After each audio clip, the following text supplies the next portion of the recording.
This brief tour provides an overview of the NetSupport Teacher's Assistant application that's available for download for both the iPad and Android tablet devices.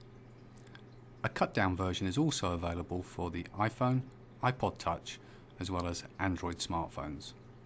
For the purpose of this demo, we'll focus on the tablet variants that are available. As you can see on the desktop, we have the Assistant icon available for us to run. So let's go ahead and start the Assistant. As you can see on the screen, the first time we run the Assistant, it's asking us for some key connection information, namely our display name, the connection address of the tutor PC, a password if the tutor has a password set for extra security, as well as some port information. You'll also see further down we have a history of recent connections. So once a connection's been made, for future use we can simply jump straight to the recent connections option and jump to our existing classroom. To help better explain this process, we'll flip now to the Windows Tutor and show you the same settings that can be set up and defined on the Tutor component to allow secure connections from a Tutor Assistant on a mobile device. So here we are on the NetSupport School Windows Tutor, and you'll see the same two students in our class. We have a menu option here on the far right for configuring and displaying the current status of our tutor or teacher's assistants. If we select the option, we'll see that Mr. Smith is connected. We'll have confirmation here of our IP address to avoid us having to go and discover this, and we have the ability to stop tutor assistant services as well as play with our advanced options. So let's take a look at our options, which appear on the screen over here, and you'll see we can define the name of me, my tutor machine.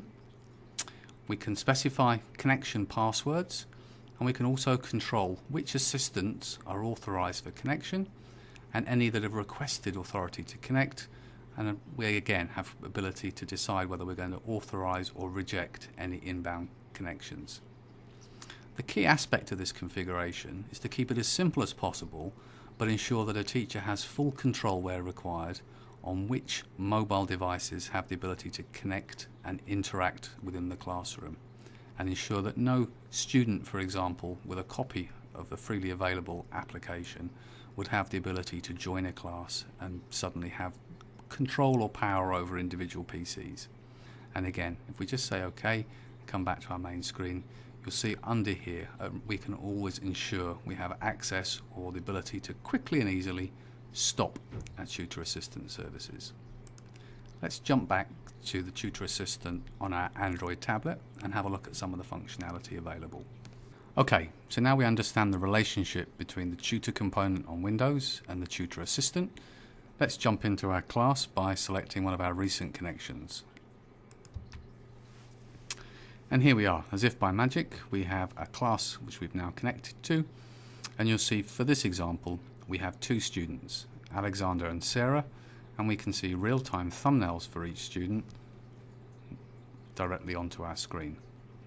Along the top of the teacher assistant, you'll see we've got quick access to the key features within the product, and on the right hand side we have the ability to change our view from our thumbnail to a list view, which we'll look at shortly, as well as change our configuration settings and of course cancel our connection. So let's work our way through some of the options available to us. First and foremost, the ability to view the students in real time is pretty key for a teaching assistant. So whilst the teacher's assistant provides us with real-time thumbnails of all the students, we can select an individual student icon to get a more detailed view of their current activities. So having simply clicked on the required thumbnail with my finger, you'll see we now have a full-size view of the individual student, Alexander, and we can see exactly what he's currently doing on his desktop. If I swipe across the screen with my finger, I can also scroll between all available students. So there you are, I can now see Sarah's computer and again monitor activity on her desktop. Simply clicking on her screen will take me back to my thumbnail view. And here I am back at the thumbnail view. So first and foremost, the teacher's assistant allows other staff within the classroom, or the teacher themselves if they wish to be mobile around the room, to be able to monitor all of the students' screens in real time at any point during the lesson. So let's take a look at some of the individual features that are supported within the Teacher's Assistant.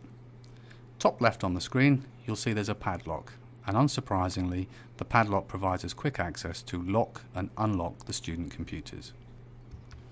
As you can see, simply pressing the padlock and both Alexander and Sarah's computers are now locked, and the graphic that you can see is currently displayed on their screens along with their mouse and keyboards being disabled. Pressing the button again, of course, simply releases them and puts them back to their normal state. Moving along the list, you'll see the next icon is our application restriction. It allows us to apply the 3 states that are available within NetSupport School, either allowing the use of all applications, only those applications that have been approved on the teacher PC, or to block applications that have been deemed inappropriate in the restricted list. Again, both the approved and restricted lists are controlled and defined on the teacher's computer. Moving along to the Internet option, and you'll see exactly the same approach and methodology is provided within the Teacher Assistant. We have unrestricted access to the Internet, quickly restricting access to only approved websites, removing the ability to visit blocked or restricted websites, and of course the ability to restrict access to all websites. Again, these approved and blocked lists are defined on the NetSupport School tutor component. The next option along is a simple blank screen option, normally used for when a teacher wants to obscure from a student's screen any activity they're performing on their local machine. But the blank screen can be a quick and easy way of, again, gaining student attention and focus to the front of the class. Our next option is our send a message option. The send message option again links back to the main Windows tutor component and allows us from our tablet to send predefined messages to the class. As the examples here, don't forget to save your work, or 5 minutes to the end of class.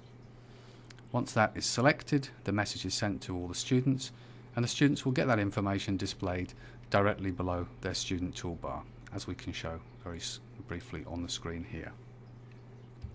From a classroom management perspective, our next option, shown on the screen here, is our ability to remotely log out all of the student computers, particularly handy at the end of class once all the students have left.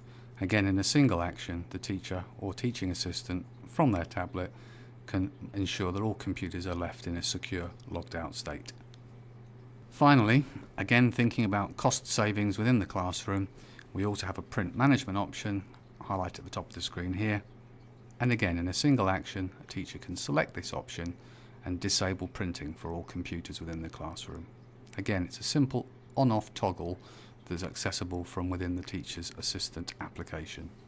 In our current view, although this example is quite limited with only 2 students, we're able to manage all of the computers in the classroom. And the thumbnails you see on the screen will scale to ensure that all computers are visible in a single view.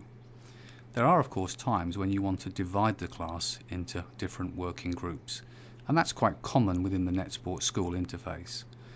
Exactly the same process is available to us within the Teacher's Assistant application.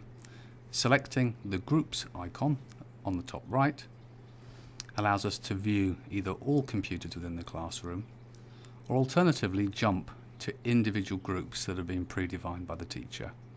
Again, this allows us to not only focus on all students, but if required as a teaching assistant, direct our attention to a subset of students within the classroom. The next 2 options we see allow us to toggle our view between our current thumbnail view and a details mode.